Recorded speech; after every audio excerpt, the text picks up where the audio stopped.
أعوذ بالله من الشيطان الرجيم بسم الله الرحمن الرحيم الحمد لله رب العالمين اللهم صل على سيدنا محمد عبده ورسوله awdu kado andi dumana abi famo ambe dimanche la ga ambe kalomina adu be bena fo juma sabula adu kelen wo kelen e ka do baraji nyini ani ala nyini bi nyala e ka do abi sa kosobe ambe do nge dongli dala ni inde fajila ko kala gare e ka do asala dem senala ni cheni nyene kanu kosobe ali dongli mi abaraka da sisan ay ni danena ala ka hinala ala ka yafakana ale tora de la Sarah Demsena Kuju, il avait un avenir pas de Kumala. Bon,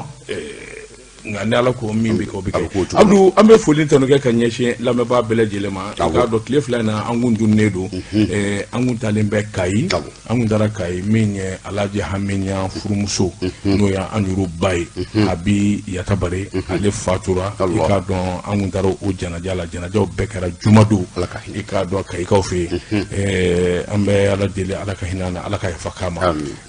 ambe kai na lamini befu anga folin tonobe nyeshi kai bema ika don sabla jamallahu lata min gumbe kenakan kata choroba yin ana dun deme ika do uka janajala uka ala kula ika don abe ma ni soja sabla ni nwana kuma ni soro ni ye jamai wallahi bil man yadi ma batu binyine ukuma minye musoroba yin ala ka hinana ala ka yafakama ambe fuli anita nike kan nyeshi ika do anyu terkema aminya de be anga maye ngati jani de anteriye ika do anga fuli ani tanibe kan yisi tijanuma janyan ka do donge akam soraba alaka hina alaka yafakama Allahumma amin ikado ningunye tama kunye klefla na masora radio la kunye ni Abdou Touré ikado ametungana ngo ka kenaka kibara jume be tama dumulo tamadon kibara munumbu ukma kibara ula ni do franchena ni ya takala jeba ka fo do kun konnana an kun daselama nga jamutimene una nga fo ka fo tunga koni atama gelealimbe sabula mamunu mi sigoro keli baradaw ma chama geleabola munu fana be no lube jamana ni nyonche ka boro do la ka yoro la sore bay ka fo u fana geleabe tama ina fuga ta fo atuti malian do be no munu sigilembe libi jamana kan u ka marabul fulo kondana kuma ko saba ulu koni ye kule kambo ka fo gelea chama be ulu kambi sabula ulu sigoro mina sigoro manible u feka sengana so nali fana te o shi kunogoni o anu lubina nyon soro ka kuma kambe ambulano no bolala minyi 16e ka jere jakuluba mi nu donimbe Ameriki ka ufino krenla New York ulu fana ka bureau sigikela o kudete u ka president ba anale na nyon soro ngaju sala tan yefe baraw kala chugumi na femu kala konnana na president yani sakoba u fadula kelen wolma uma fla anu fana nyon soro wal saka nyefol koka o baraw be kunche wati mi na me wati na ko sisam ramodo watu mara gelea chama mbe no mumika mausro maldewna o mumbe sigida andabe so fana mako farani bela alors ambulamo ikado babu akuluba niye amejekte bolobi negela hakaja yan soninje ambe yereke ka jenze ka fabela jilemine minye babu ye mimbe tungo ka aywa katmu kono anu bela jileta ka daga elene amejekte ambe sungolo na mati duma koni ikado hanno kerala o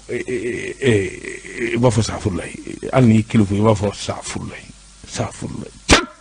ikado amasakana kumasokono Abdou Touré ikado wulika joni chesrila ikado hakaja ikado babu folofolo de ye ngi nga libi jamana ikado adugo belebele bado be malien ka chai o ikado yengunye masaduye nga laba fana da kulunjira ka flengulundi malien minumbe ikado nani kadi oso uye klika bo nani strategie ledo o ikado yenzigili ukamana gwana Abdou pourtant oyemni ministère de malien lecture watila utara ni avion yi kata mogo tuni kana na ijakwate tu iba fo kibina ibido avion kono ibina bla fo mali kono effectivement kramoga kuma latigete umbisina alibi gelabi romina uyi marabulu yi parce que libi bamanchia kel me fenyi rebellion te makelinyi mado obsega wuli ali du kelen wonba so groupe mugambe no munu be sera da mawni do udba don avion munu be afrité avion be luedi bo avion kelen ko ka fo kiba avion ku lué kata jigiro dola akla gelea soro ka bo kuma dola ulu be srawnye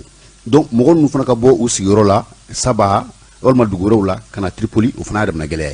donc ma yere be orole no fe parce que katane avion yi o marabulu nu na o de gelea suno albi OIM ani Mali gouvernement à travers le ministère de Mali de l'extérieur olu wuli ka jula warsa ka segana ni mawye de façon volontaire de façon bénévole jagoate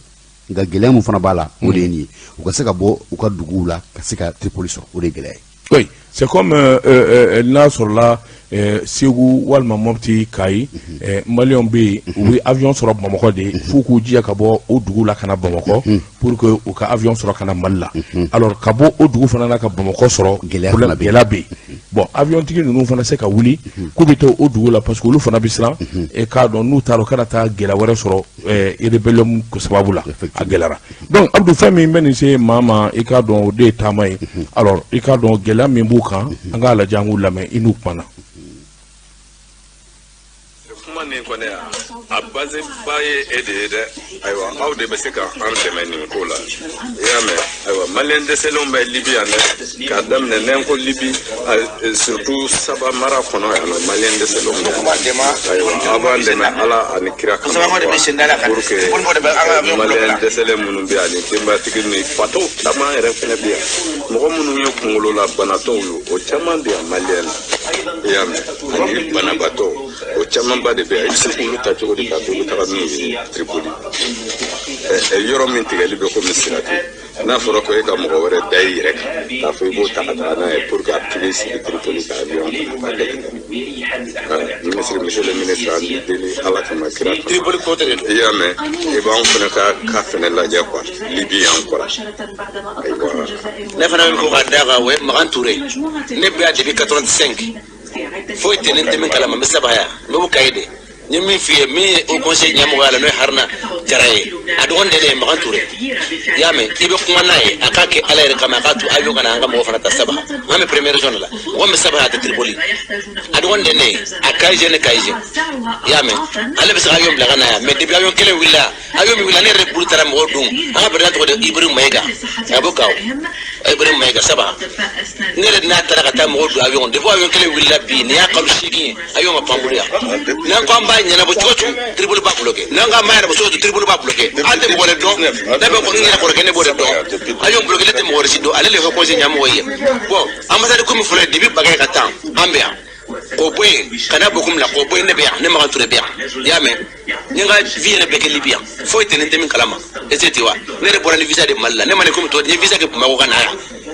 ni se duru fra soroya donc ya jamana mi fuki hakil tankunde mo desele chamane bambula amba fa be kata tamaseke mi re bien fami musutiri mi da ko daga ja design kororo simbola bamana simbola maninga bola abebe me bari ma bakke juga be abe barake juga nga président a 2 minutes la Tripoli bi sendaga parce que bureau central de Tripoli de donc ay première zone mo nous me capital la mais a problème toutes les problèmes anga be ko problème bete mo re mo flatte mo sabate ne re korokere do harna jara maganture korokere do ne maganture ya me arna ni ko se mo gate nya sura bon amsa tara atete bane amsa tara mo atete sugula o saray ko se fana tara conseil o fana ti donc amsa ko nimbe yesa min gadu saudi bakala amsa ndai ne tesla mo nyaade ne sibe sambi woro mo en la sam bidru an san kono ne bola sam donc ne tesla fo nyani alate maslaha ma desinya ko kuma be ko mesran ka ko te amado noy ne mo ke masrano no samor ture ne rete slando te sram mo nyame tinyade ko wili bali ngode fo ne me flek man ka ko wili bali ma ture ngode fo te sram ko sinya ne mo ke samor ture de be bo do abe soir la se ture be bo do avri be se ture don ama mo jati donc ne fa be se ko ndola donc je vais parler clairement net je suis malais d'origine donc ay kuma tribunal nga ko ayom la kana sabha bari mo mega ka mo ta ta di mati mamula ka mo ke benani yame o de be am video plan. Alors, Ikado, Abdou Ikado Korofo Fora, alors, Famira, Malien Mimbi, Saba est Tripoli Dougou Badoye à Kachan, mais Touré Kaf Korofo la avion de la Kata Chekili, mais Oulu fait, Tripoli Kao debe avion bloqué. Voilà, allez Kapma Bodejra. Oulu fait Tripoli Kao ba bloqué, Tripoli Kao te, Sabula, un avion météoromuna ou be mesures sécuritaires ou de guerre. Absolument. Kana ko be chugo di ngoro la, an ta ko folo minke, gelaj men yansro. Parce que yoro la afin bete fo yoro la avion tala ba soro pour que avion ga wuli fo deli ka war basra erbelu yo wal avion ga se ga wuli do no kala yoro mena chien kele kuma do la ba soro atalbi gele ko sobe wol manu tala nu yaay kuma do la ka fo avion wuli to wol ma a jiginto marifa cikanw tun bɛ ka bɔ yɔrɔw la u bɛ siran u ɲɛ parce que avion ye fɛn min ye n'a wulila sanfɛ ka ban ni fɛn y'a gosi ka sɔrɔ ma taa yɔrɔ jan dɔrɔn o y'a tiɲɛ o y'a ko bɛ bannen donc o yɔrɔw fana hakili ka t'olu la nka ka lajɛ a fɔra ko ambassadeur mun bɛ Ala ka hinɛ la Amadu Tumani Ture dɔgɔkɛ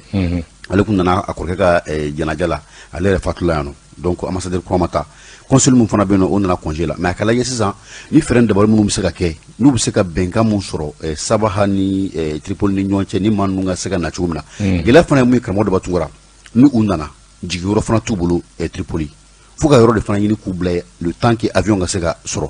donc comme avion kuma caman u b'a affrété mɔgɔ 150 mɔgɔ 150 walima u bɛ mɔgɔ 150 k'olu ka délégation lamɛn ka bɔ Sabaha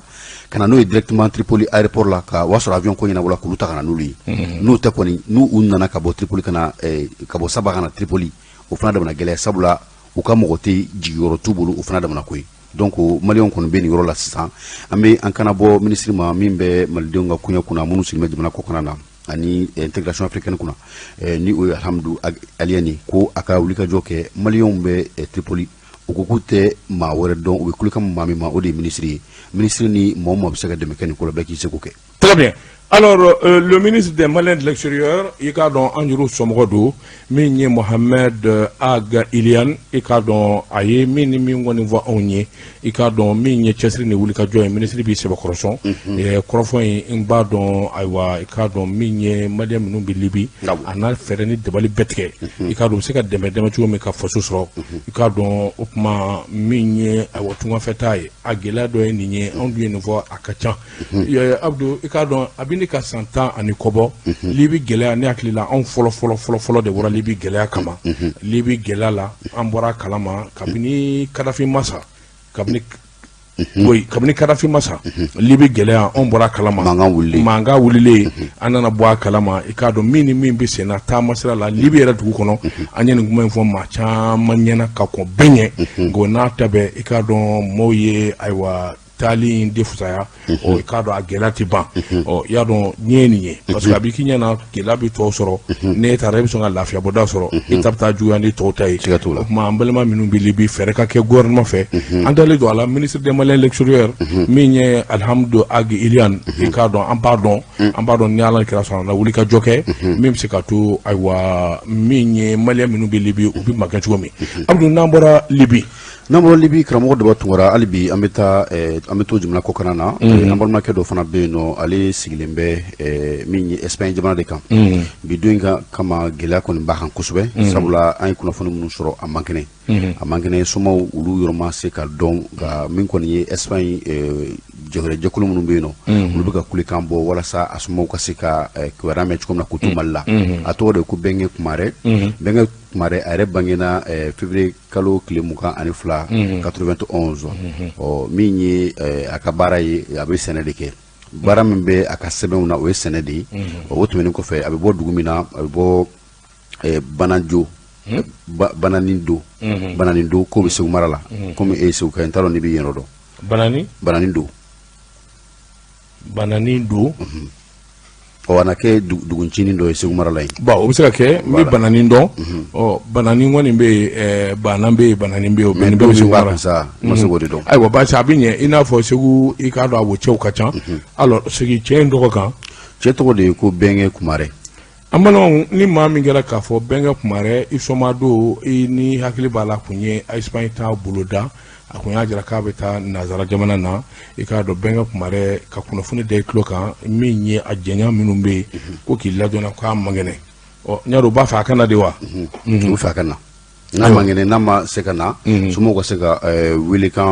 kulekan bɔ a ka se ka dɔn nin ye jɔnni ka maa ye k'o bɛ tɛmɛ sira min fɛ a tɔ na tɛmɛ o fɛ alors ni i b'a fɛ ka kunnafoni sɔrɔ i k'a dɔn hakaja i bɛ arajo jɛkafɔ wele i b'a fɔ ko u ka Daba Tunkara d'i ma walima u ka Abdou Touré d'i ma n'i ma se k'o kɛ i bɛ Abdou Touré wele 73 38 58 88 n bɛ segin a kan 73 38 58 88 i bɛ kunnafoni fɛn o fɛn ɲini i k'a dɔn Malien min n'o ye ayiwa Kumare ni a bulo kelen bɛ n k'i ɲininka Espagne a man kɛnɛ a fariganen don ɔ i k'a dɔn kunnafoni fɛn o fɛn mana kɛ a bɛ maa minnu bolo k'i n'olu bila i k'a dɔn a ka ɲɔgɔn kuma ɲɔgɔn ba se ka baara kɛ cogo min na be se ka Abdou wele ni Abdou sɔrɔ bi daba tungara wele ni Ala sɔnna kunnafoni jɛlen an n'o d'i ma Abdou Touré i ka dɔn an bɛ bɔ Espagne an bɛ taa Amérique dugukolo kan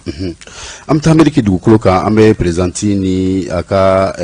min ye secrétaire général k'u makɔnɔ dɔɔni wele la n'u ye wele da an na jɛ ka kuma ɲɔgɔn fɛ walasa fɛn minnu bɛ yen nɔ n'o bɛ tali kɛ min bɛ tali kɛ New York yɛrɛ bureau sigi la fɛn minnu kɛl'o kɔnɔna na walasa an ka se ka jɛ k'o kumaw k'o parada ɲɔgɔn fɛ. Très bien. Alors, de l'autre côté, aux États-Unis, New York précisément, ikadon poupe katase ikadon menye aka aywa nyama dangaye no ye saroba. Saroba. Alors, en bas dans Madame Ba Poupé Diaratlo kan na klobana de l'autre côté des États-Unis, ikado useka negajuru bamba ani uche 20 24 76 29 amisika kan aka fo Poupé kwa ambaraka kono 20 24 76 29 walma saroba de l'autre côté. Alors, ikado yani ulu negajuru anu kunafoni bele jele ka soro amejakte alaje ikakena FIFA ni zigiri duma doy cho amisungolo la bitain jugara kojugu kabini songolo yɛrɛ dɛmɛna bitain ɲɔgɔnna ma deli ka k'a la i k'a dɔn an bɛ se ka kuma so kɔnɔ i k'a dɔn zigiri solo a ye min fɔ tiɲɛ don min ye Alaji Hamiɲan ye i k'a dɔn ka ye cɛkɔrɔba in bɛrɛ t'a jɛ san 100 na bi i k'a dɔn n y'a fɔ a ɲɛna ale de furumuso kun fatura ka ikaw fɛ jumadon n'an kun taara o jɛnaja la i k'a dɔn jama labilali a yɛrɛ ye kɔrɔfɔ minnu fɔ i b'a dɔn k'a fɔ jɔnwala limaniyaba de bɛ cɛkɔrɔba in na cɛkɔrɔba in i k'a dɔn min ye jigi ye o talen don ka da Ala kan a ko a bɛ ka ikaw fɔ maa ma nana kɛnɛ kan a ka foli bɛ se bɛɛ ma hakaja i k'a dɔn a ye dɔw kɛrɛnkɛrɛn k'olu ta o tɔgɔ ma a ye kuma caman fɔ a ko min ye an ka musokɔrɔba in ye n'o ye Habi Yatabara ye a ko a donna ale ka du kɔnɔ san 1951 voilà san 1951 musokɔrɔba in donna ale ka du kɔnɔ ni san 2021 tɛ a ma bɔ sabula saya de filɛ ka musokɔrɔba in bɔ an bɛ ɲan ka kumaw i k'a dɔn kuma kolomaw don kuma basigilen don a y'a jira k'a fɔ musokɔrɔba in i k'a dɔn ale de ye den bɛɛ lajɛlen wolo ale de ye den bɛɛ lajɛlen lamɔ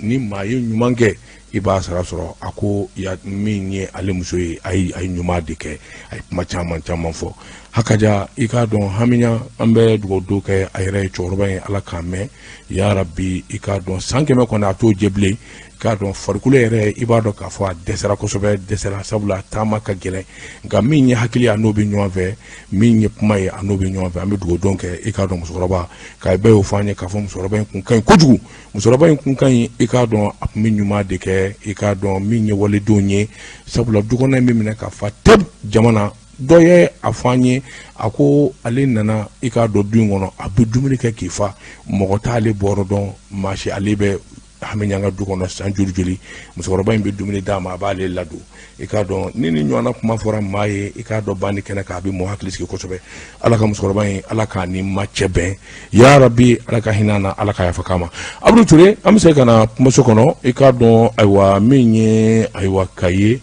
Ala kumaba dɔ ye yanni an ka ɲɔgɔn sɔrɔ ayiwa waati wɛrɛ kunnafoni wɛrɛ jumɛn bɛ yen kunnafoni wɛrɛ min bɛ yen nɔ min ye karamɔgɔ Daba Tunkara hali bi min y'an balimakɛ dɔ fana ye wele dalen bɛ ale ko la ale bɛ Cameroun maliyɛn min don bana de b'a la bana min bɛ yen nɔ ni o ye AVC bana ye nka an b'a dɔn k'a fɔ somaw kɔni ani olu tɛ ɲɔgɔn kalama a bɛ nin ka dɔɔnin bɔ nka nɛgɛjuru sira ma se ka sɔrɔ a bolo nka a y'a jira k'a fɔ ko a ka cɛkɔrɔba ko tɔgɔ ko Abubakar Dansɔgɔ ko ale yɛrɛ de tɔgɔ Abubakar Dansɔgɔ safurula a cɛkɔrɔba tɔgɔ Arsega Dansɔgɔ musokɔrɔba tɔgɔ Dusuba Keita Arsega Dansɔgɔ i k'a dɔn ayiwa ni maa min bɛ ninnu dɔn k'a da tulo ka a denkɛ min taara taama na Cameroun i k'a dɔn a fariganen don kuma tɛ nin ye kuma y'o ye donc ni maa min kɛla a somaw dɔn fɛn ye u k'a fɔ u ka wele lase an ma maa minnu ye kunnafoni bila an fana bɛ segin ka se olu ma walasa min y'an balimakɛ a bɛ se ka bɔ nin degun kɔnɔ. Alors an balimakɛ yɛrɛ tɔgɔ min man kɛnɛ n'a bɛ Abubakar Dansɔgɔ. Alors Abubakar Dansɔgɔ maliyɛn don min n'a taara Cameroun jamana na a fariganen don ni maa o maa b'a fɛ ka ayiwa hakilina wɛrɛ bɔ i n'a ka se ka ɲɔgɔn sɔrɔ i bɛ arajo jɛkafɔ wele n'i ye jɛkafɔ wele i bɛ sɔrɔ k'a fɔ Daba Tunkara ye jɔnni ye a y'o passe ma walima Abdou Touré a ye Abdou Touré passe ma i k'a dɔn n'o kɛra hali n'a sɔrɔ anw tɛ kuma so kɔnɔ u b'anw ka numéro d'i ma a kuma i bɛ sɔrɔ ka kunnafoni fɔ anw ye Ala sago o sago min ye aywa nye abeni njugoina Abdou Touré ka don halibi mununu salo ana laje ka duma do lame yani aywa kuna funa wara ka tun sabula kuma kuluma o ye America New York ka fe sedem ka bulu fara min be i ka do asigili be sena anyema ba no ye madame ba Poupe Jaraye asigili do ka wole kono walma aka danga sakoba amedekte i ka do ambe sungolo la i ka do mate donge mate ana laje ka zigil juma lame minungo jabeti bena esoma bena ni bena sungolo la i ka do ala ka bele jile tan noya ala nyebe bela ni jabeti bila i ka do aywa i kana shun ala sona ni sara domi ala be jabeti bila la hara ina do ka fo de jabeti jugumai o ma ya jabeti ka shuno yo de kapsa angara mo usas bare i ka do aye fen jama la kala nye sungolo indamene ka se bima inshallah i ka do halbi bi abi sebe koroson o kuma radio jeka fo ka damene minwi kata goshi fu abo suru dunguma usas bare o koronengoye mama kenyere ye radio fon fo bo kebi iyo ye radio jeka fo la ka do bare ale de be wajulu damene kamni shumbi tige fo ka ta fo suguri duna ka do o kuma o madame labi mama ni ba fe ka demenke ibe usas bare wele i ka don aywa dɛmɛ ka d'a ma sabula min ye kuran jeni ani kalandenw i ka dɔn olu ladonni inshallah baare i ka dɔn i bɛ se ka dɛmɛ ta ka sɛgɛrɛ ni weleli kɛ 20 24 76 29 i ka dɔn baare ka numéro an b'o di ma walima i ka dɔn baare ka numéro i ka dɔn a ka ja ɲɛma Abdou i ka baare ka numéro fɔ n ye walima ni ye jagafɔ maa min wele ka dɛmɛ do ma tan di baare ma ko sunkalo dɛmɛ do ka ɲɛsin radio ma inshallah ni fɛn yɛrɛ t'i bolo i ka dugawu k'an ye an b'o fana minɛ sabula i k'a dɔn de bɛ kɛ sababu ye min b'a to ayiwa kalandenw ni Ustaz Bare a yɛrɛ bɛ kolo gɛlɛya ka se ka dugawu kɛ an bɛ Tunkarankew ka kɛnɛ kan Abdou Touré naam an bɛ Tunkarankew ka kɛnɛ kan karamɔgɔ Daba Tunkara n'a fɔ i y'a fɔ cogo min na an bɛ sigi kelen bɛ ka welekan min kɔnɔ o bɛ bɔ Amerikikaw fɛ yen nɔ min ye madame Jara Fatumata madame ba Fatumata Jara Poupe n'o ye karamɔgɔ su bɛ fɛ k'an yɛrɛ minɛ o fɔra o ye o n'aw kɛlen bɛ k'a yɛrɛ kɛ n'a fɔ sunkalo tɛ su aw t'a dɔn su tɛ fana sa sunkalo kɔni sera limaniya don ne ko n ko su hali ni i suna k'i da fɛn kɔnɔ glacé sanfɛ a bɛ digi la su ye limaniya dɔrɔn de ye inshallah alors madame Jara Fatumata madame ba Fatumata Jara Poupe n'Ala sɔnna ma i tɛ i ka kuma in diyara ɲɔgɔn kan tiɲɛ yɛrɛ la su in minɛ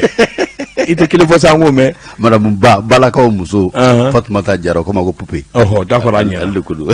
alors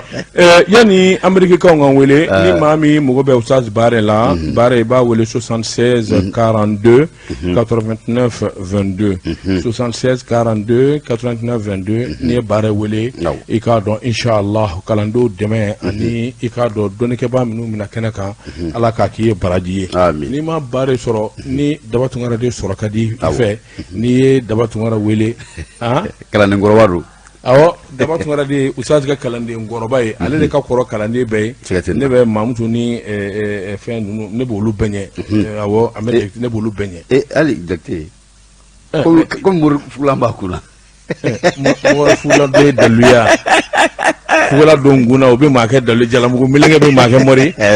kɔlɔsi b'a bolo kɔlɔsi bɛ n bolo o ye kɛ mori ya alors ça c'est du n'importe quoi alors i k'a dɔn n'i ye Daba Tunkara wele inshallah ka dɛmɛ in di an bɛ taa di Bare ma i k'a dɔn a ka kalandenw o b'a sɔrɔ Abdou i k'a dɔn foli ani tɔni an b'o kɛ ka ɲɛsin an kanubaw ni lafasabaw ma Ustaz Zakariya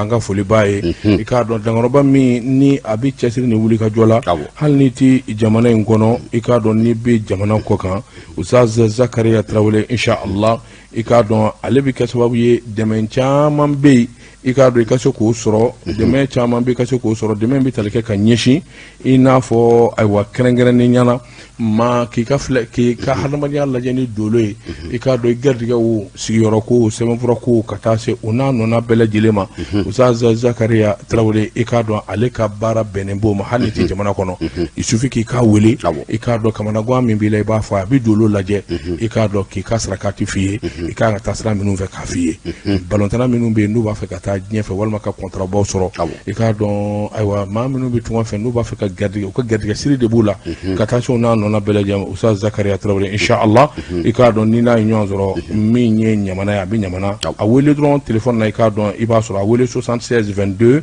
37 39 76 22 37 39 walima 66 22 37 39 Ustaz Zakaria Traoré i k'a dɔn ɲamana an ka foli ani tani bɛɛ ka ɲɛsin a ma alors i k'a dɔn joona joona an bɛ taa New York kaw kelen bɛ k'u kan bɔ alors Abdou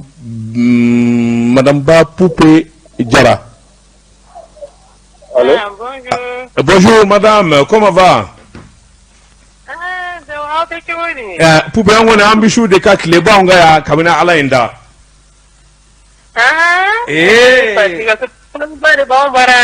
Ya isa kileba de ba on ga ya bafie. Amano. Alors madame Ba Poupé Diarra rapidement c'est dem ka wuli ka jɔ kile fila na akumbo la ako kun jara cogo di muni mun fɔra? Daba alhamdulillah an ka foli bɛ diaspora bɛɛ ye. An ye birotigi kɛ dimanche tɛmɛnen le 11 avril. N'o ye New York 16e bureau local ye. Tout s'est bien passé. An yɛrɛ an ka mɔgɔbaw bɔra kosɛbɛ an ka foli bɛ an ka alimami ye Farouk Gabi ani an ka alimami ye Buba Touré Brooklyn. Nana an ka kɔnɔ a diyara an ye. An ye birotigi kɛ vraiment a kɛra bɛn ni kelenya kɔnɔ. An ye biro bon a don a kɛra sunkalo dimanche laban ye. Donc biro mɔgɔ caman bɛ yen nɔ minnu mana mais u t'a yɛrɛ k'u tɛ biro kɔnɔ quoi u tɔgɔ bɛ biro kɔnɔ. Comme y'a yɛrɛ b'a dɔn sunkalo dimanche laban furusiri bɛ yen nɔ. A cayara kojugu. Awɔ tout à fait. Awɔ. Alors dis-moi bureau sigira a kɛra hɛrɛ ye gɛlɛma y'a la joni maa joli kɛra bureau ye ni an sera ka ɲɛmaa dɔrɔn tɔgɔ sɔrɔ ani ayiwa a ye kangari min dɔw ye. Aïwa, bureau kɔni sigira avec plus d'une trentaine de personnes, mais d'abord hali sa mɔgɔw bɛ k'an wele la k'u tɔgɔ don bureau kɔnɔ, donc an ma liste yɛrɛ finaliser kosɛbɛ fɔlɔ. Ok, d'accord. Awɔ, donc ɲɛmaa kɛra Burema Ɲambele ye, n'u b'a wele ko Nabi, ale kɛra président ye. Alors, madame Ba, dis-moi, donc cela suffit pour New York ou bien État bɛna bureau sigi a bɛɛ de la? Awɔ, an bɛ y'a kan État tɔw fana bɛ labɛn na, hali n'a ma kɛ État bɛɛ sa, an bɛ k'a lajɛ État minnu ka surun ɲɔgɔn na fila saba olu bɛ se ka bureau sigi comme État ye 50 ye. D'accord. Donc État tɔw Washington b'a kan, Atlanta b'a kan, North Carolina bureau bɛ yen ka ban. Chicago kaw b'a kan donc dɔw fana bɛ préparation na Denver ta olu bɛ fɛ ka u ka finalisation kɛ dɔrɔn donc Colorado bɛ yen nɔ donc bureau dɔw fana bɛ préparation na komi an tun bɛ fɛ k'a bɛɛ kɛ a mɛnna mais banako in de y'a kow lasumaya komi yɔrɔw bɛɛ kun datuguli donc sisan ka baara la daminɛ dɔɔnin pour que ka se ka tɔw fana finaliser quoi. Très bien. Ni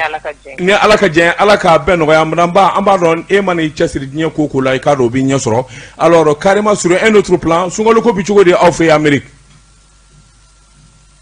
Bon sunkalo in kɔni an kɔni ta alhamdulilayi kabini anw y'a daminɛ an yɛrɛ bɛ san kɔrɔ an yɛrɛ dabali bannen don sinon été kuma juin de y'anw ka samiyɛ kuma ye mais nin dɔgɔkun in bɛɛ kɔnɔ an bɛ san kɔrɔ donc an kɔni an tɛ ka gɛlɛyaba y'a la kosɛbɛ. Ayiwa base madame Ba a fana bɛ dugawu k'an ye an kɔni bɛ tile kɔrɔ yan san tɛna tileba de bɛ yan a bɛ dugawu k'an ye. Ni ala sɔnna. Ala ka daminɛ hɛrɛ la ka ban hɛrɛ la. Ami yarabi ami yarabi. Ami. K'an b'an ka président yɛrɛ fo Mohamed Cherif Aïdara fo k'a ni cɛsiri. A b'a mɛn. Merci bien madame Ba. Alors Abdou ni ɲininkali t'i bolo. Madame Ba sisan ni New York kunbɛ bannen n'a fɔ karamɔgɔ y'a fɔ cogo min na ni yɔrɔ tɔw ta ni fɛn min bɛ k'o la bureau sigi kan baaraw nɔgɔyalen a kumana mun ni mun kan a ye kangari jumɛnw da karamɔgɔ ka ɲininkali la? Bureau sigi kɔni kan an ye la delta min di anya ni malion fait vraiment anga fara ɲɔgɔn kan divergence minnu b'a ni ɲɔgɔn cɛ kow la k'a fɔ nin bɛ ni parti suit nin bɛ ni groupe suit an k'o bɔ an ni ɲɔgɔn cɛ 16e dayɛlɛlen don bɛɛ lajɛlen de ye donc anw tɛ mɔbɔ mɔ la bɛɛ de a ka kan maliyɛn bɛɛ ye hali ni bɛ association wɛrɛw la anw tɛ datugu mɔgɔ si ɲɛ k'a fɔ ko i tɛ ka don ka baara k'an fɛ mais an kɔni b'a ɲini bɛɛ fɛ n'i nana baara kama an ka baara kɛ ɲɔgɔn fɛ an bɛ se k'an ka diaspora in bɔ nɔgɔ la cogo min na k'an yɛrɛ dɛmɛ ani ka dɛmɛ lase an ka jamana kɔnɔ donc n'i nana i donna 16e du kɔnɔ an kɔni b'a ɲini fɛ i ka kɛ 16e du kɔnɔ ten de mais fɛn tɔ minnu bɛ yen nɔ vraiment i k'olu bila i kɔfɛ an y'o de ɲini bɛɛ lajɛlen fɛ an maliyɛn dama an ka ɲɔgɔn dɛmɛ yan an ka ɲɔgɔn supporter kow fana na parce que i b'a an tɔw ka mɔgɔw n'olu wulila sisan olu bɛ burukinabew filɛ guinéens filɛ ghanéens filɛ bɛɛ olu bɛ ɲɔgɔn dɛmɛ u bɛ ɲɔgɔn supporter kow la donc an b'a ɲini maliyɛnw fana fɛ an ka fara ɲɔgɔn kan kɛlɛ ni farafarali ni fɛnmisɛnnin ninnu an k'olu bila an kɔfɛ cogo min na an bɛɛ bɛ se ka kɛ kulu kelen k'an ka jamana dɛmɛ. Ayiwa madame Ba an b'i fo i ka weleli la an bɛ dugawu kɛ bureau kura ye ko Ala k'a ni hɛrɛ bɛ Ala ka kɔtɔw fana jira an na. Merci bien, Madame Ba Poupé Diarra. Ambi Foki Walmandon. Alors, Inch'Allah, à la prochaine fois pour que Eka Kunafoni toi dans moi. Merci bien, Poupé. Merci beaucoup. Ok, merci bien. Ayiwa Madame Ba kɔfɛ min ye Sakoba fana b'an bolo yan nɔ Usumana Sakoba ko Sakoba ale u ka bureau exécutif secrétaire à l'organisation ye Amérique bureau fana a ye o secrétaire général ye n'o ye Amérique bureau fédéral ye Sakoba ani tile. An b'a ni tile an b'a fɔ k'an ni sɔgɔma parce que an bɛ sɔgɔmada fana ye aw ni tile. Zaro, comment vas-tu mon cher ami? Ça va, tu vas bien? Alhamdulillah, sungalo ame do voilà la sungalo time ko nyuma dani islam dembe la jale. Allahumma amin. Alors, Sako Sako an ye baro kɛ télévision la Africa la an ye baro kɛ radio la i ye kuma kelen fɔ n ye interview sen fɛ hali sini ni ye miiri kuma in bɛ nɔ an kunkolo la ma se ka ɲinɛ kuma in kɔ i ko i nisɔndiyara don min américain ye i ka nationalité d'i ma u k'i ma ko alors ko bi i ta ye diɲɛ ye Sakɔ i ka nin kuma in nin ma non ma se ka j'ai pas pu oublier le monde t'appartient le monde t'appartient le jour tu as été américain k'i ma ko bon voilà aujourd'hui le monde t'appartient diɲɛ bɛɛ i ta ye non i ka nin kuma in ma se ka ɲinɛ a kɔ quoi je te i bɛ k'an tɔgɔ su ka taali kan o daba o don ye tiɲɛ de o oui segintɔla c'est-à-dire que n bɛ tɛmɛ ni kasa de ye quoi très généralement n bɛ tɛmɛ ni kasa de ye n ko n'i ka passeport bleu don tɛgɛ fu bɛ yɛrɛ tellement que c'est-à-dire o de bɛ jamana kanu don mɔgɔ la parce que américain kalikan n'ale ka jamana den kelen bɛ fa min na ni ko b'o dugu la u bɛ t'i labɔ u bɛ t'i labɔ o dugu in kɔnɔ u y'a prévu yira ala fɛn min kɛra hôtel Radisson na a kɛra u taara u ka jamana den kelen de mɔgɔ de tun bɛ fɛn kɔnɔ u taara o tigi de labɔ o de b'a yira o de bɛ jamana kanu don mɔgɔ la c'est-à-dire a bɛ jamana kanu b'a yir'i la k'a fɔ vraiment c'est bien vrai que jamana problème b'a kɔnɔna la on sait mais quand même n'i kɔni bɛ jamana wɛrɛ kan n'i ye américain n'u b'a kalama k'a fɔ i bɛ Ala k'an kisi k'an tanga ni fɛn y'i sɔrɔ u bɛ t'i nɔfɛ. O tiɲɛ ye. Alors Sakoba, ça c'était une parenthèse an b'i fo k'i waleɲumandɔn alors a ka bureau sigi kɛra ani présidente bɔra ka kuma sisan i y'a mɛn i bɛ se ka mun far'a kan. Bon, ne bɛ se ka mun far'a kan o ye New York ye parce que comme n y'a f'i ɲɛna cogo min na d'habitude nous on est 50 États bon an kalikan de 16e parce que nous on a dit il faut faire il faut s'associer autrement. An ko ne bɛ Philadelphie présidente bɛ New York Philadelphie problème ale ni New York problème tɛ kelen ye parce que New York ye an bɛ se u yɛrɛ ka kuma ko New York ye Bamako ye anw ye Segu ye i m'a faamuya o de y'a to an k'an to Bamako an ka conférence nationale ni fɛn kɔfɛ président yɛrɛ Mohamed Cherif Haidara an ka foli b'a ye ale y'a fɔ an ɲɛna k'a b'anw encourager kosɛbɛ c'est-à-dire an ka komi États maliyɛnw bɛ États bɛɛ la an ka commencer ka bureau local sigi mun b'a permettre o b'a anw yɛrɛ permettre an minnu bɛ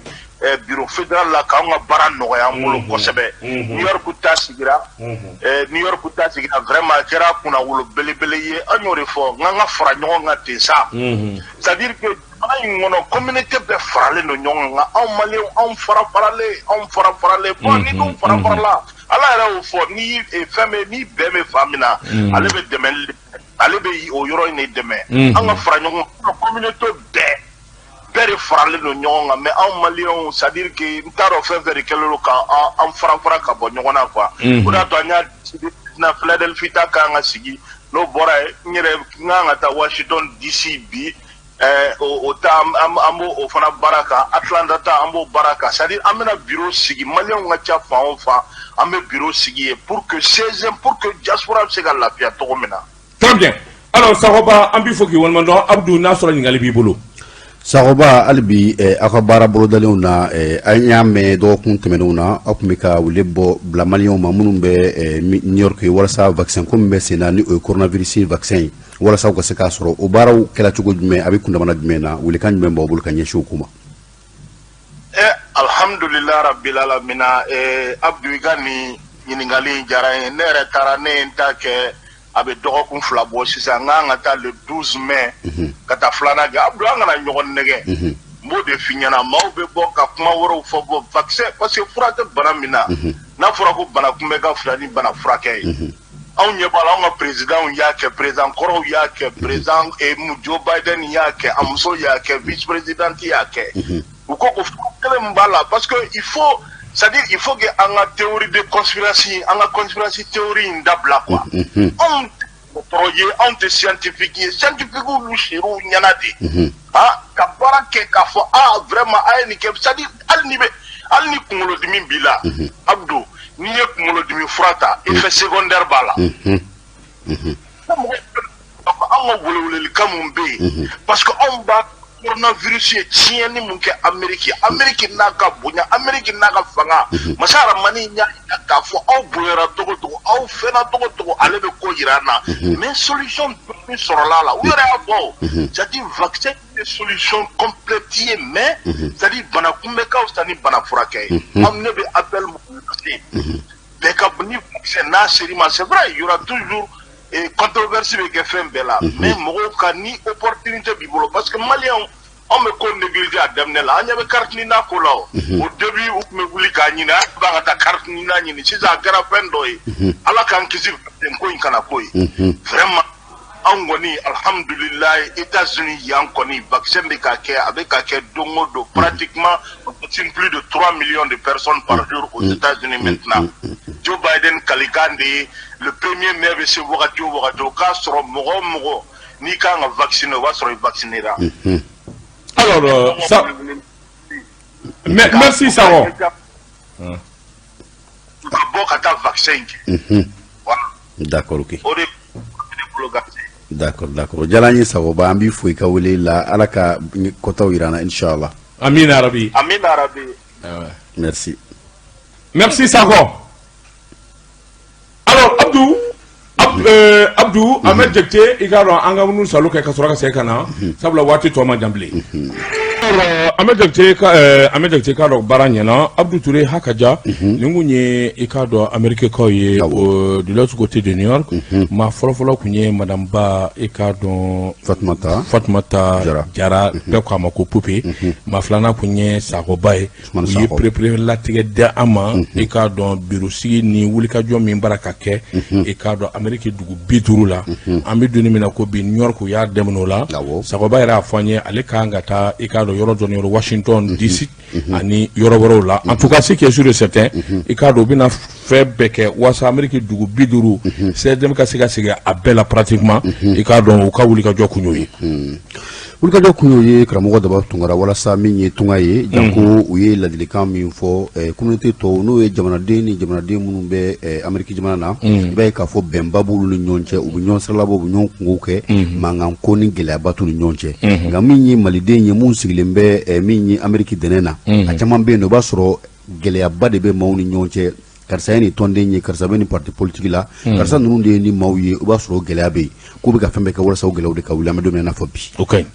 Abdou i ka dɔn kan ye sabula i ka dɔn tɔgɔfɔbali n'o ye politikimaw ye Abdou i ka dɔn olu de ye jamana tɔ in bɛɛ lajɛlen halaki i ka dɔn ni u ka nkalon ni namara ye ka laban ka taa don tungarenkew la maa minnu kɔni ni u ye ɲɔgɔn fini ni ɲɔgɔn gese ɲɔgɔn zafinɛ ye i ka dɔn o ye tungarenkew ye e bɔra Mali la ne bɔra Mali la an si fa tɛ an ba tɛ anw bɛɛ lajɛlen nana an dahirimɛ ɲini i ka dɔn n'a fɔra hakaja aw ka tila ka taa ɲɔgɔn gɔniya ka taa ɲɔgɔn juguya fo ka taa ɲɔgɔn ka hɛrɛ ka taa don o la ko tiɲɛ i ka don faamuya man di fɛn kelen min bɛ se k'o don tungarankew ni ɲɔgɔn cɛ o ye politiki de ye o de la ne y'a f'u ye k'a fɔ politikimaw u k'u cogo dɔn u ka politiki maa to yen u ka bɔ politiki la politiki tɛ fɛn ye nkalon ni namara don u ye o nkalon n'o namara de cɛ ka bɔ faso yɛrɛ kɔnɔ ka taa n'o ye fo tungarankew fɛ yen ka taa n'u m'a fɔ nin ye Adema ye nin ye RPM ye nin ye Miriya ye nin ye Sinidi ye et alors mais pourquoi tout ça cɛ la karamɔgɔ dɔ b'a tungara politiki gɛlɛya man ka y'a la karisa bɛ nin tɔnjɛkulu la caman bɛ nin tɔnjɛkulu la n'a y'o kɛ adamana ko ye o ye vote waati de ye o ye tɔndenya waati de ye nka malidenya de bɛ kɔn o bɛɛ ɲɛ bɛɛ bɛ ɲɔgɔn sɔrɔ fɛn min na fɔlɔ o de ye Mali ye k'a da bɛɛ lajɛlen kulo kan k'a fɔ an bɛ don min na i n'a fɔ bi politiki gɛlɛya min bɛ an ka jamana kɔnɔ kuma dɔw la o gɛlɛya kana tugu malidenw kɔ ka taa jamana kɔnɔna na abada sabula jamana kɔnɔna na i b'a sɔrɔ fangaba b'i la ko jɛgɛ fanga ye ji ye nka n'i bɔra jamana ko kɔnɔ i b'a sɔrɔ fo ka ɲɔgɔn minɛ de walasa oui Abdou o de kɛra sababu yɛrɛ ministre fɛn o fɛn tɛmɛna généralement ministre des Maliens de l'extérieur fɛn o fɛn tɛmɛna pratiquement a bɛɛ tun ye politique ministre de ye i b'a ye k'a fɔ tɔn dɔ de kɛra sababu ye u ka kɛ ministre ye donc u ti tiɲɛ fɔ maliyɛnw ye u tɛ se ka tiɲɛ fɔ Maliens de l'extérieur u tɛ se ka tiɲɛ f'u ye don o don u na o na u na nkalon tigɛ n'u m'a fɔ carte ni na nin bɛ kɛ tan u bɛ nin kɛ tan u bɛ nin bɔ tan u tɛ se ka tiɲɛ jala fɔ voilà o de nana kɛ sababu ye fo ka gɛlɛya caman da ɲɔgɔn kan alors c'est là le lieu où il faut apprécier le nouveau ministre des Maliens de l'extérieur Migne Alhamdou Age Ilan il a dit à nos micros à Fobey ne mɔgɔ tɛ voté nye n'a voté maa ye ne tɛ parti politique la sariya mɛnɛ yɛrɛ yamaruya n ka don sariya tɛ ma anw yamaruya c'est-à-dire maa ma bɛɛ transition kɔnɔ sariya kelen bɛ ko a kɔn a si tɛ fanga ɲini alors diyagoya don olu kan ka baara kɛ baara min olu kan ka tɔgɔ de ɲini min na i k'a dɔn hakaja n'u ye kuma lakalan ye an kan ka daw la o de ye wulikajɔ ni cɛsiri min bolodalen don i k'a dɔn ministre fɛ par rapport à la carte ɲinina par rapport à beaucoup de choses Malien mɔgɔw bɛ fɛn minnu na i k'a dɔn ayiwa c'est ko ɲɛnamaw don alors an y'a mɛn tile filanan yɛrɛ k'a fɔ ko carte ɲinina ko ni passeport ko u bɛna bɔ ɲɔgɔn na donc dɔw fɔ kuma in tɛ kibaruya cɔrinenba ye sabula a kibaruya fɔlɔfɔlɔ la an ka kunnafoni sira kuraw kan dɔgɔ furancɛw la i y'a fɔ cogo min na k'a fɔ ko Mali bɛ ka fɛɛrɛ ni dabaliw tigɛ walasa carte ɲinina ni an ka passeportw ani sɛbɛnfura tɔw olu bɛ fara ka bɔ ɲɔgɔn na cogo min na nka n'i y'a jateminɛ i b'a ye k'a fɔ an bɛ don min na i n'a fɔ bi a ko bɛ gɛlɛya dɔɔni sabula an bɛɛ bɛ logique dɔ de kɔnɔ ni o ye farafinna kilebiyanfanw anw b'o o tɔn kɔnɔna na o tɔn kɔnɔna na a jɛla k'a fɔ kuma dɔw la maa dɔw bɛ se ka bɔ dugu la ka taa dugu la an bɛ tile min na bi bamanciya ɲɔgɔn bɛ kosɛbɛ gɛlɛya wɛrɛw bɛ yen nɔ walasa k'o bɛɛ duga karamɔgɔ daba tunkara ne cunna min ye koro wari bi i dilan ka voyage n'i ka carte ne yɛrɛ ɲɛna ni sɛlɛ n'u y'a o tɛgɛ digi mansin kan dɔrɔn a bɛ fɔ ko nin de don coy nin de ye daba tunkara ye a bɔra nin dugu la a sigiyɔrɔ bɛnnen bɛ nin ma a sisan ye nin hakɛ ye o fɛn bɛɛ lajɛlen donc walasa an ka se ka to o optique kelen kɔnɔna na walima an bɛ bɔ carte ɲinina kɔnɔ k'a ni sɛbɛnw fara ka bɔ ɲɔgɔn na an bɛ gɛlɛya sɔrɔ taama sira la donc a fila dɔ la kelen kɔni don nka jusqu'à preuve de contraire kibaruya min fɔla kibaruya jɔlenba tɛ an bɛ hali bi sɛgɛsɛgɛli kɛ jamana marabaaw fanfɛla fɛ sabula n'a ɲɔgɔnna décision n'a bɛ taa conseil des ministres de senfɛ a bɛ ɲɛfɔ jamanadenw ye a bɛ bɔ journal officiel kɔnɔna na nka n'o ma kɛ fewu donc an tɛ se k'a fɔ k'a fɔ an bɛ kalatura kuma cɔrilen tɛ alors an balimaw an b'a fɔ k'a waliman dɔn a ka lamɛliko ɲuman na i k'a dɔn tungarankew ka kɛnɛ bi ta an b'a ɲɔngira sabula waati dafara kunnafoni koloma minnu bɔra ka bin a y'a sɔrɔ o de ye Amérique i k'a dɔn 16e a ka bolofara min n'o kan ka sigi Amérique duguba bɛɛ la i k'a dɔn o baaraw bɛ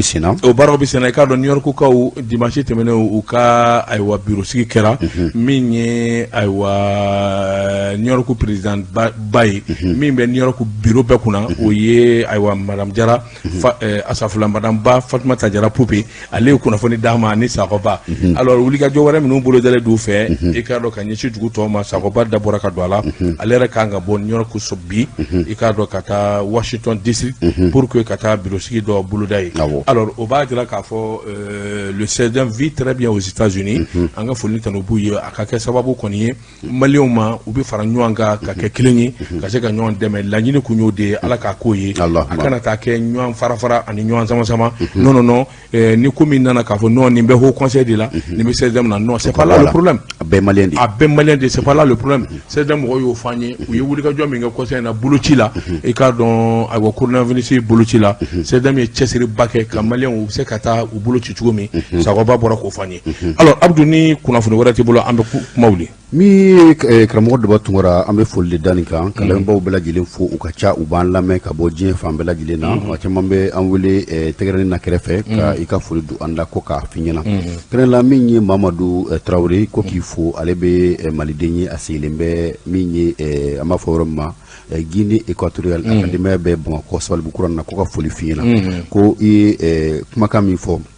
o ye Konatɛ ka ci ye ko sukaro sɔngɔ ko ayiwa ko hakili b'a la ne ko sukaro tala yɔrɔ jan ka ban sukaro bi nin ka dɔgɔkun kelen sɔrɔ o sukaro sɔngɔ b'e bolo hali bi o sukaro sɔngɔ b'ale bolo ale hakili bolo hali bi ayiwa tabarikala donc o de kun ye foli ka dani kan a fɔ Ala ka dɔgɔkun wɛrɛ don an garijɛgɛ la amina rabi alors an balima lamɛnlikɛlaw an minnu bɛ Mali kɔnɔ Mali kɔ kan a garijɛgɛ kɛra nin ye min ye Buwa Jabate ale b'a ni bɔda cɛ le mois de carême oblige min ye Ahmed Jakite ale sɔnni dan bɛ nɛgɛw kan Abdou Touré Daba Tunkara i k'a dɔn k'a bɛɛ fo ka a waleɲuman dɔn i k'a dɔn an bɛ dugawu k'a ye an fana bɛ dugawu ɲini aw fɛ sunkalo min n'a jɔlen filɛ Ala k'a kɛ kalo sabatilen ye Ala k'a kɛ kalo ye kalo min n'an bɛɛ lajɛlen jurumu bɛ yafa a ka kɛ kalo ye kalo min n'an bɛɛ lajɛlen bɛ hɛrɛ ani baden sɔrɔ ani kɛnɛ sɔrɔ ya Rabbi o se bɛ Alahu Taala Ala k'o k'an na aw bɛɛ lajɛlen ye o tuma a k'an sama dugawu la an yɛrɛ bɛ dugawu k'a ye nka an bɛ min fɔ a ye min ye baara ye i k'a dɔn Usaz Bare kabini minuit fo ka taa fɔ ayiwa suguri joona Usaz Bare i k'a dɔn ale bɛ wajulu kɛ arajo jɛkafɔ la min ye mɔriw ani ka taa se u n'a nɔnɔw bɛɛ ma i k'a dɔn Usaz Bare i k'a dɔn maa ma b'a la n'i b'a fɛ ka dɛmɛ kɛ ka ɲɛsin Bare ma i k'a dɔn a ka numéro fɔ an ye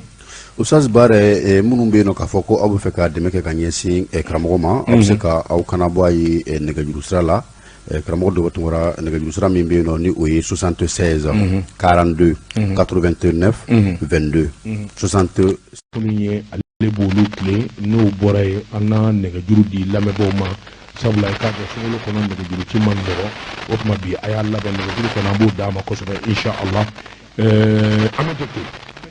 Ahmed Jakite k'a dɔn baara ɲɛna Abdou Touré hakaja nin kun ye i k'a dɔn Amɛrikɛkaw ye de l'autre côté de New York maa fɔlɔfɔlɔ kun ye madame Ba i k'a dɔn Fatumata Jara bɛɛ ko a ma ko Pope maa filanan kun ye Sagoba ye u ye perepere latigɛ da an ma i k'a dɔn birosigi ni wulikajɔ min bara ka kɛ i k'a dɔn Amɛriki dugu 50 la an bɛ donni min na ko bi New York u y'a daminɛ o la Sagoba yɛrɛ y'a fɔ an ye ale kan ka taa i k'a dɔn yɔrɔ dɔ ni yɔrɔ Washington DC ani yɔrɔ wɛrɛw la en tout cas ce qui est sûr et certain i k'a dɔn u bɛna fɛn bɛɛ kɛ walasa Amɛriki dugu 50 CEDEM ka se ka segin a bɛɛ la pratiquement i k'a dɔn u ka wulikajɔ kun y'o ye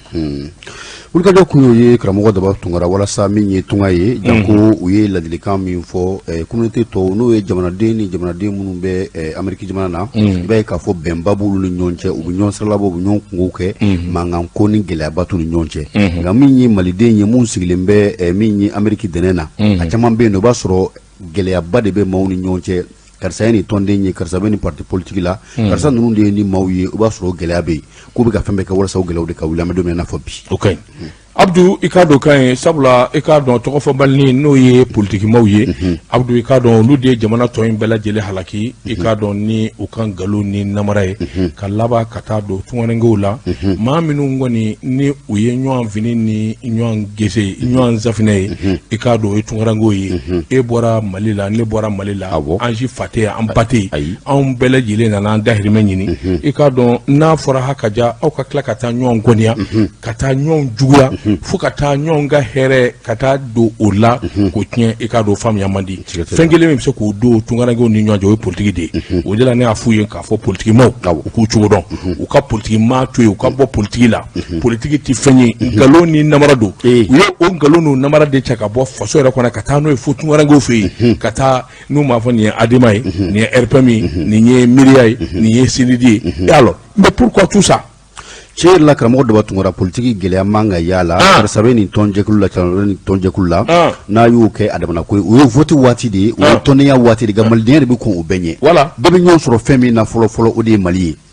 k'a da bɛɛ lajɛlen kulo kan k'a fɔ an bɛ don min i n'a fɔ bi politique gɛlɛya mun bɛ an ka jamana kɔnɔ kuma dɔw la o gɛlɛya kana tugu malidenw kɔ ka taa jamana kɔnɔna na abada sabula jamana kɔnɔna na i b'a sɔrɔ fangaba b'i la ko jɛgɛ fanga ye ji ye nka n'i bɔra jamana kɔnɔna na i b'a sɔrɔ fo ka ɲɔgɔn minɛ de walasa ka se ka ɲɔgɔn dɛmɛ o de kɛra sababu yɛrɛ ministre fɛn o fɛn tɛmɛna généralement ministre des Maliens de l'extérieur fɛn o fɛn tɛmɛna pratiquement a bɛɛ tun ye politique ministre de ye i b'a ye k'a fɔ tɔn dɔ de kɛra sababu ye u ka kɛ ministre ye donc u ti tiɲɛ fɔ maliyɛnw ye u tɛ se ka tiɲɛ fɔ Maliens de l'extérieur u tɛ se ka tiɲɛ f'u ye don o don u na o na u na nkalon tigɛ n'u m'a fɔ carte nin na nin bɛ kɛ tan u bɛ nin kɛ tan u bɛ nin bɔ tan u tɛ se ka tiɲɛ jala fɔ voilà o de nana kɛ sababu ye fo ka gɛlɛya caman da ɲɔgɔn kan alors c'est là le lieu où il faut apprécier le nouveau ministre des Maliens de l'extérieur Migne Alhamdou Age Ilan il a dit à nos micros à Fobey ne m'ont voté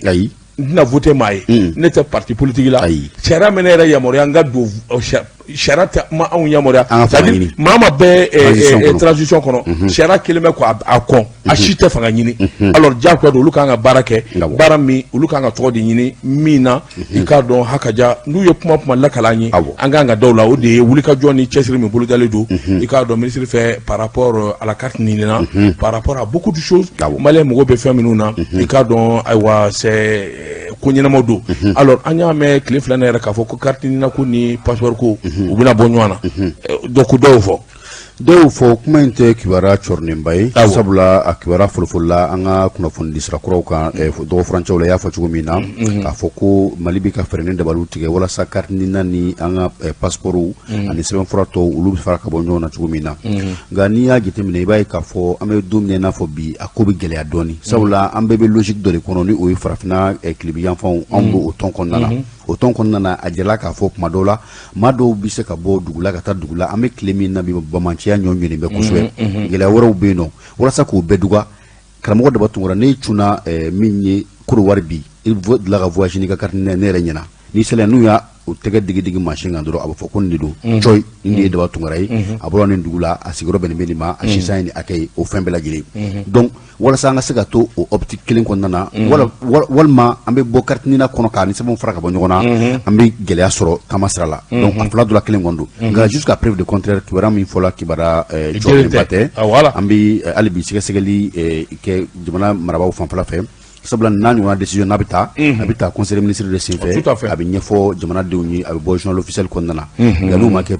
fewu donc an tɛ se k'a fɔ k'a fɔ an bɛ kalatura ko kuma cɔrilen tɛ alors an balimaw an b'a fɔ k'a waliman dɔn a ka lamɛliko ɲuman na i k'a dɔn Tunkarankew ka kɛnɛ bi ta an b'a ɲɔngira sabula waati dafara kunnafoni koloma minnu bɔra ka bin a y'a sɔrɔ o de ye Amérique i k'a dɔn 16e a ka bolofara min n'o kan ka sigi Amérique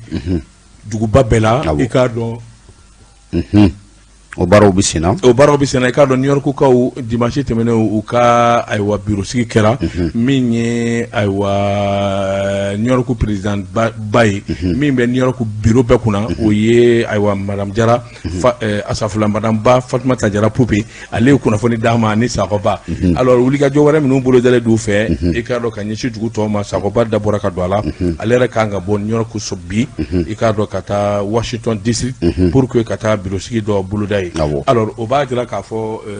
le 16e vit très bien aux États-Unis an ka foli tanu b'u ye a ka kɛ sababu kɔni ye maliyɛnw ma u bɛ fara ɲɔgɔn kan ka kɛ kelen ye ka se ka ɲɔgɔn dɛmɛ laɲini kun y'o de ye Ala k'a k'o ye a kana taa kɛ ɲɔgɔn fara ani ɲɔgɔn sama non ni ko min nana k'a fɔ non nin bɛ haut conseil de la nin bɛ 16e na non c'est pas là le problème a bɛɛ maliyɛn de c'est pas là le problème 16e mɔgɔw y'o fɔ an ye u ye wulikajɔ min kɛ conseil na boloci la i k'a dɔn ayiwa coronavirus boloci la 16e ye cɛsiri ba kɛ ka maliyɛnw u bɛ se ka taa u bolo ci cogo min Sakɔba bɔra k'o fɔ an ye alors Abdou ni kunnafoni wɛrɛ t'i bolo an bɛ kuma wuli min karamɔgɔ Daba Tunkara an bɛ foli de da nin kan ka lamɛnbaaw bɛɛ lajɛlen fo u ka ca u b'an lamɛn ka bɔ diɲɛ fan bɛɛ lajɛlen na maa caman bɛ an wele tɛgɛrɛni na kɛrɛfɛ ka i ka foli don an da ko k'a f'i ɲɛna kɛrɛn la min ye Mamadu Tarawele ko k'i fo ale bɛ maliden ye a sigilen bɛ min ye an b'a fɔ yɔrɔ min ma Guinée équatoriale a ka denbaya bɛ Bamakɔ Sabalibugu na ko ka foli f'i ɲɛna ko i ye kumakan min fɔ o ye Konate ka ci ye ko sugoro sɔngɔ ko ayiwa ko hakili b'a la ne ko sugoro tala yɔrɔ jan ka ban sugoro bi nin ka dɔgɔkun kelen sɔrɔ o sugoro sɔngɔ b'e bolo hali bi o sugoro sɔngɔ b'ale bolo ale hakili bolo hali bi ayiwa tabarikala donc o de kun ye foli ka dani kan a fɔ ala ka dɔgɔkun wɛrɛ don an garijɛgɛ la amina rabi. Alors an balima lamɛnlikɛlaw an minnu bɛ Mali kɔnɔ Mali kɔ kan a garijɛgɛ kɛra nin ye min ye Buwa Jabate ale b'a ni bɔda cɛ le mois de carême oblige min ye Ahmed Jakite ale sɔnni dan bɛ nɛgɛw kan Abdou Touré Daba Tunkara i k'a dɔn k'a bɛɛ fo ka a waleɲuman dɔn i k'a dɔn an bɛ dugawu k'a ye an fana bɛ dugawu ɲini aw fɛ sunkalo min n'a jɔlen filɛ ala k'a kɛ kalo sabatilen ye ala k'a kɛ kalo ye kalo min n'an bɛɛ lajɛlen jurumu bɛ yafa a ka kɛ kalo ye kalo min n'an bɛɛ lajɛlen bɛ hɛrɛ ani baden sɔrɔ ani kɛnɛ sɔrɔ ya rabbi o se bɛ Alahu taala ala k'o k'an na aw bɛɛ lajɛlen ye o tuma a k'an sama dugawu la an yɛrɛ bɛ dugawu k'a ye nka an bɛ min fɔ a ye min ye baara ye i k'a dɔn Usaz Bare kabini minuit fo ka taa fɔ a wa suguri dunna Usaz Bare i k'a dɔn ale bɛ wajulu kɛ arajo jɛkafɔ la min ye mɔriw ani ka taa se u n'a nɔnɔw bɛɛ ma i k'a dɔn Usaz Bare i k'a dɔn maa ma b'a la n'i b'a fɛ ka dɛmɛ kɛ ka ɲɛsin Bare ma i k'a dɔn a ka numéro fɔ an ye Usaz Bare minnu bɛ yen nɔ k'a fɔ ko aw bɛ fɛ ka dɛmɛ kɛ ka ɲɛsin karamɔgɔ ma aw bɛ se ka aw kana bɔ a ye nɛgɛjuru sira la karamɔgɔ Daba Tunkara nɛgɛjuru sira min bɛ yen nɔ ni o ye 76 42 89 22 60 min ye ale b'olu tile n'o bɔra ye an na nɛgɛjuru di lamɛnbaaw ma sabula i k'a dɔn sunkalo kɔnɔ nɛgɛjuru ci man nɔgɔ o tuma bi a y'a labɛn nɛgɛjuru kɔnɔ an b'o d'a ma kosɛbɛ insha Allah an bɛ